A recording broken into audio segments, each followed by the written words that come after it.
So you ready for your last meal, are you? Well, there you go then.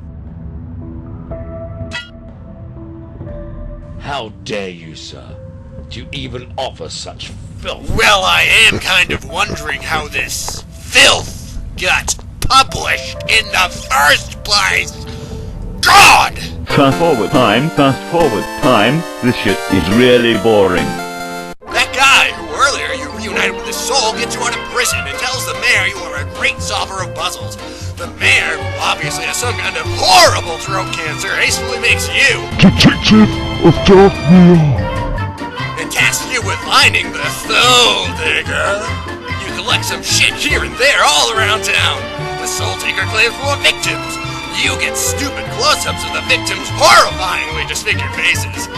Find more shit, get another close-up. Find some shit in Cloud Ruler Temple, get another close-up. Eventually, Briggs will call for a town meeting where he pulls some facts out of his ass. Let's watch.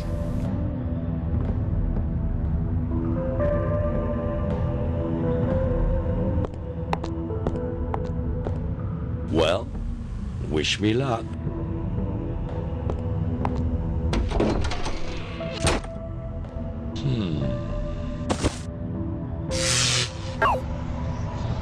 Did any of you good people think to question the snow?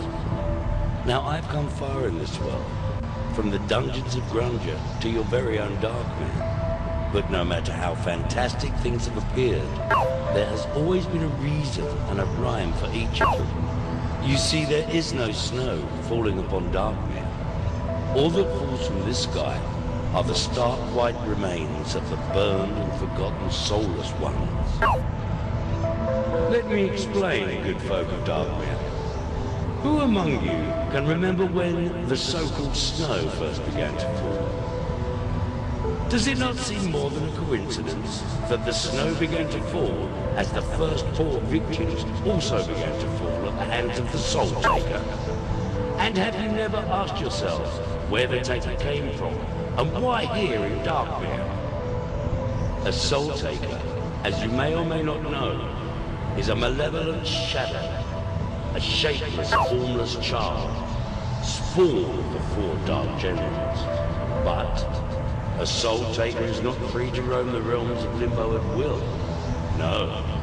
A Soul Taker must be summoned, and a price must be paid for the summoning of such a creature. So, who would be prepared to perform such a rite? And more to the point, to what aims? Among the good people of Darkmere, there exists, shall we say, a secret society. Ah, but this is no charitable group of prominent citizens anonymously aiding the needy. No, this is an evil, greedy, corrupt society whose lust for wealth and power means that they will stop at nothing to get what they want. The society meet in the small hall at the end of Dagger Lane. It consists of 4 members, one of which they consider the High Priest, or perhaps I should say, Priestess. What do you think, Miss Blackley? What? Ah, of course, Miss Blackley. You can't hear me, can you? And I'm sure you can barely see me also. Mr. Scourge, how nice to see you. Ah, there he is. The landlord of the very aptly named Inn of Sins. A fine upstanding citizen, as I'm sure you'll all agree. Take a good look at these people, ladies and gentlemen. These people that you know and recognize. Take a good look. For what I'm about to tell you will not sit well. Within this world that is neither here nor there is one thing that you all have in common.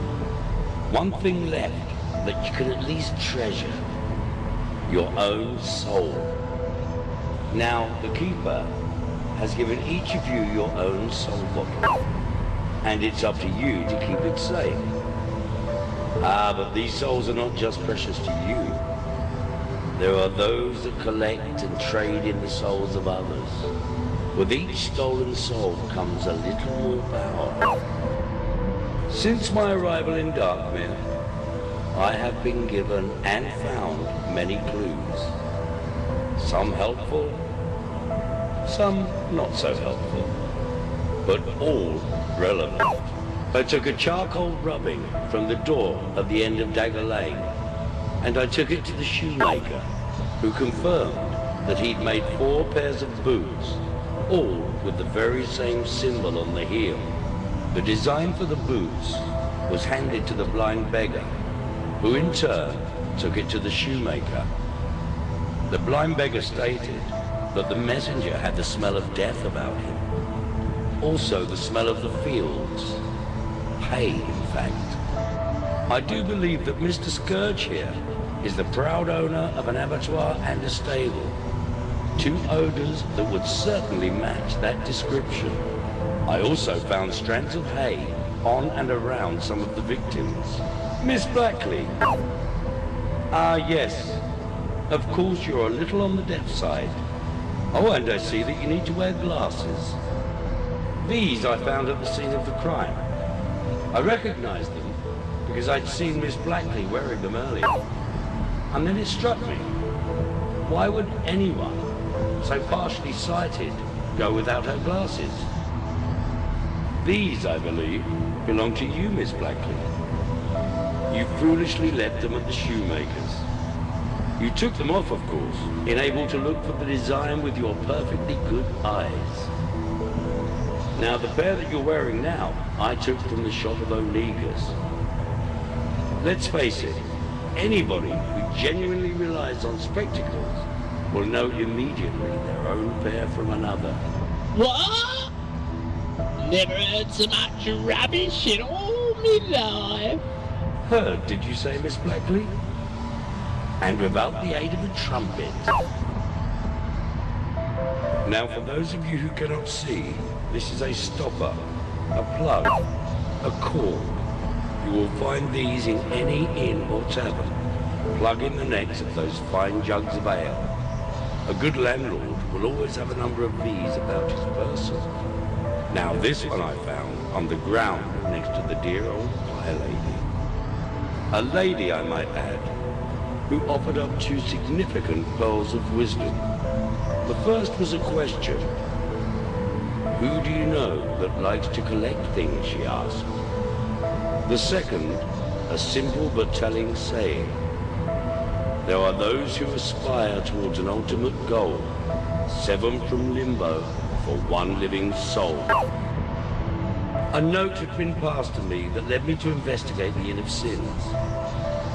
Now you may be surprised to learn that beneath the inn there is a secret passage. In one direction, the passage leads directly to a spot beneath the very meeting place of the secret society. But in the other, it leads directly beneath the statue of the mayor. There were no footprints beside the pie lady, because the soul taker's accomplice, on this occasion, only had to stretch out from the opening to retrieve the soul. But as he did so, something slipped from his pocket. Yours, I believe. And finally we come to my old friend O'Nega's. O'Nega's and I have crossed paths before. He's a collector, you know. He just loves to collect things. He has a special room. Oh, not here in Darkmere, but down in the lower echelons. That is where he keeps his collection, safe and away from prying eyes. I've been inside that room, and I've seen them. Row upon row of souls labeled and filed and ready for the highest bidder. You know, he once questioned me on the whereabouts of the safety of my own soul, my living soul. Now, where's yours, I wonder? Yes, soul. The taker is here. It sits among us. Ladies and gentlemen, that poor featureless creature that you see there has for some time been a captive, shackled and chained, locked in the stables, far away from the public eye. As you can see, the flesh from his face has been carefully removed, perhaps by an expert slaughterman. Ladies and gentlemen, this poor faceless creature is none other than your very own mare. Ladies and gentlemen, I give you your soul taker.